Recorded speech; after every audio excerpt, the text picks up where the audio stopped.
अत्यंत चुकीच्या पद्धतीनं त्यांना मारहाण होऊन म्हणजे उजव्या भागाच्या बरगड्या तुटणं असेल किंवा मग नंतर त्यांच्या डोक्याला गंभीर दुखापत जी झाली, ह्या सगळ्या घटना जर पाहता तर हे फार वेदनादायी आणि दुर्दैवी चित्र आहे। आणि माझं असं मत आहे की त्या परिवाराची मी प्रतिक्रिया बघितली, त्यांच्या भावाची। त्यांचं म्हणणं असं आहे की त्यांना सुद्धा पोलीस प्रोटेक्शन दिलं गेलं पाहिजे। त्यांच्या परिवाराची ही मागणी जी त्या जय मालोकार यांच्या मृत्यूची संपूर्ण चौकशी आणि त्यांच्या परिवाराला पूर्ण प्रोटेक्शन, या दोन्ही मागण्या सरकारने मंजूर केल्या पाहिजे।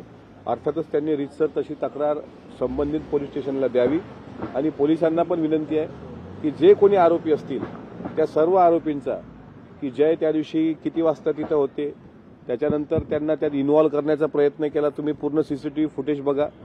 त्या विद्यार्थ्यांनी कुठेही आमच्या गाडीवर दगडफेक किंवा हल्ला केला नव्हता, तो मागे उभा होता। पण 3 वाजल्याच्या नंतर सायंकाळी त्यांच्या मृत्यूपर्यंत, शेवटच्या घटकापर्यंत याच्यात काय काय झालं हे कुटुंबाच्या समोर तरी सत्य आलं पाहिजे, ही आमची भूमिका आहे। जो कोणी याच्यात दोषी असेल त्याला कठोर शासन झालं पाहिजे।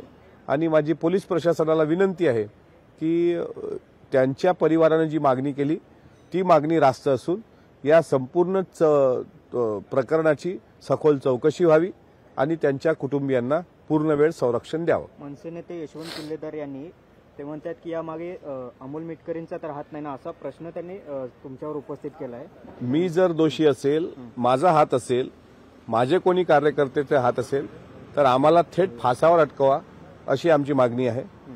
आम्हालाही त्याच्यात दोषी ठरवून जर आमच्या 302 सारखे आता काही नवीन IPC आल्यात, जे काय गुन्हे दाखल होतील ते आम्ही करायला तयार आहोत। पण याच्यामध्ये जो कोणी दोषी असेल, आम्ही असो किंवा त्यातला कोणी असेल, याच्यात कोणी राजकारण करू नये। अमोल मिटकरी दोषी असेल तर त्याला भर चौकात फासावर द्या। तुमच्यापर्यंत काय माहिती आहे नेमकं कोणी त्यांच्याच पक्षातील? मला यात राजकारण करायचं नाही। मला एवढंच सांगायचं आहे, जय मालोकार हा त्या दिवशी त्यांच्या मीटिंगला आल्यानंतर एक विद्यार्थी होता, त्यांनी काय कुठं हल्ला आमच्या गाडीवर करण्याचा त्यांचा हे पण नव्हता, पण कोणीतरी आलं, त्या आता झालं ठीक आहे।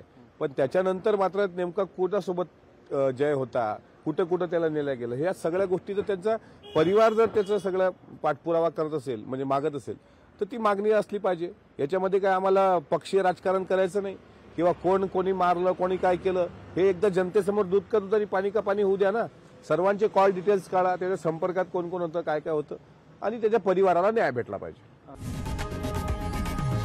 लोकशाही मराठी ऐका, पहा, जागरूक रहा।